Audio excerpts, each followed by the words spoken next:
Lord Buddha. The life story of the Buddha begins in Lumbini, near the border of Nepal and India, about 2600 years ago, where the man Siddhartha Gautama was born. Although born a prince, he realized that conditioned experiences could not provide lasting happiness or protections from suffering. After a long spiritual search, he went into deep meditation where he realized that the nature of mind. He achieved the state of unconditional and lasting happiness, the state of enlightenment of Buddhahood. The state of mind is free from disturbing emotions and expresses itself through fearlessness, joy, and active compassion. For the rest of his life, the Buddha taught anyone who asked how they could reach the same state. I teach because you and all beings want to have happiness and want to avoid suffering. I teach the way things are.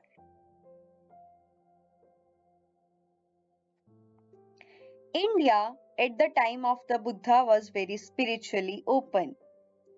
Every major philosophical view was present in society, and people expected spirituality to influence their daily lives in positive ways. At this time of great potential, Siddhartha Gautama, the future Buddha, was born into a royal family in what is now Nepal, close to the border with India. Growing up, the Buddha was exceptionally intelligent and compassionate.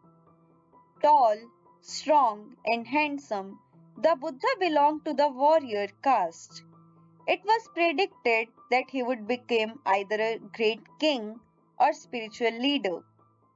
Since his parents wanted a powerful ruler for their kingdom, they tried to prevent Siddhartha from seeing the unsatisfactory nature of the world. They surrounded him with every kind of pleasure. He was given 500 attractive ladies and every opportunity for sports and excitement. He completely mastered the important combat training, even winning his wife Yashoda in an archery contest. Suddenly, at age of 29, he was confronted with impermanence and suffering.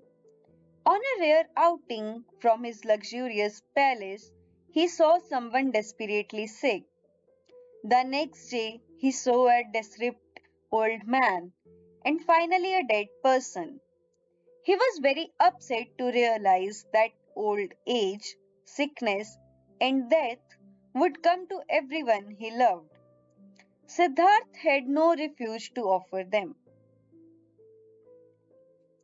The next morning, the prince walked past a meditator who sat in deep absorption. When their eyes met and their minds linked, Siddharth stopped, mesmerized. In a flash, he realized that the perfection he had been seeking outside must be within mind itself. Meeting that man gave the future Buddha a first and enticing taste of mind, a true and lasting refuge, which he knew he had to experience himself for the good of all. The Buddha decided he had to leave his royal responsibilities and his family in order to realize full enlightenment.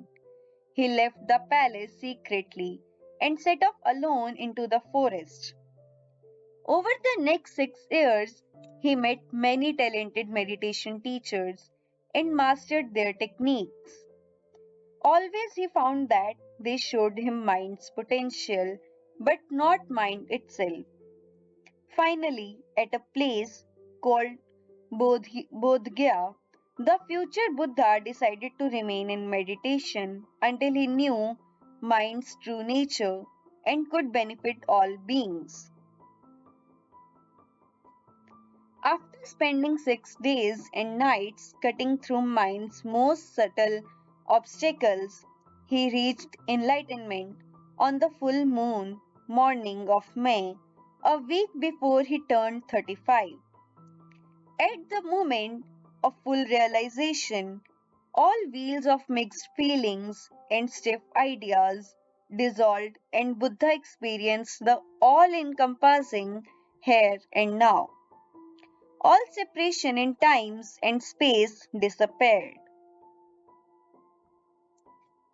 Past, present, and future, near and far, melted into one radiant state of intuitive bliss. He became timeless, all pervading awareness. Through every cell in his body, he knew he was everything. He became Buddha, the awakened one. After his enlightenment, Buddha traveled on foot throughout northern India. He taught constantly for 45 years. People of all castes and professions, from kings to courtesans, were drawn to him. He answered their questions, always pointing towards that which is ultimately real. Throughout his life, Buddha encouraged his students to question his teachings and confirm them through their own experience. This non dogmatic attitude still characterizes Buddhism today. I can die happily. I have not kept a single teaching hidden in a closed hand. Everything that is useful for you, I have already given. Be your own guiding light. These were the Buddha's last words while leaving his body at the age of 80.